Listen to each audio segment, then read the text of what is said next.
I dreaded book club. This wasn't a first, but today I really dreaded it. Other than LB, Carl, Carol, and my attorney, I hadn't told a soul about the divorce. However, that would all change when everyone got around to reading the newspaper. Reginald filed today, which meant the case of Roxanne D. Davenport versus Carl Andrew Davenport would be listed in the legal section, and the topic of discussion tonight, rather than this stupid erotic romance. Ugh. True to my sister's narcissistic ways, she'd yet to stop by, call, or text me. Rebecca's preferred way of contact, just like her personality, cold and boring, and inquire as to why my marriage was kaput. It didn't affect Rebecca's life one bit, so why would she strain her arm to pick up the phone and call? Risk ruining an expensive manicure by texting? Waste her precious time by dropping by after work? She wouldn't, not unless the effort benefited the uptight wife of Dr. Wilson in some way. Though she lived a block away, we rarely spoke. The week Rachel fell ill and died had been the first time we'd talked so much since, pretty much ever. She even left me high and dry when our mother's health went south.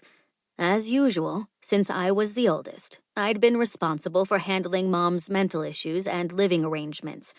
Rebecca had nothing to do with the entire process and let me be the one to sign the dotted line putting Mom into a memory care facility. Rachel wasn't helpful either. My flighty baby sister was a basket case once the diagnosis of dementia left the lips of Mom's doctor. All Rachel could do was cry. Jesus, I hate being the oldest, and I miss my baby sister like crazy. What I wouldn't give to hear her voice just one more time. If still alive, Rachel would be right by my side, offering support and a loving hug.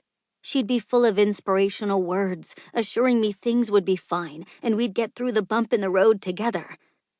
The relationship with Rebecca was screwed up, yet when something happened to Rachel, from stubbing her toe to breaking up with yet another loser, Rebecca and I closed ranks.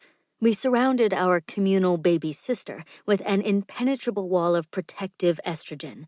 Once the crisis was over, we disbanded quicker than liquid dish soap and oil.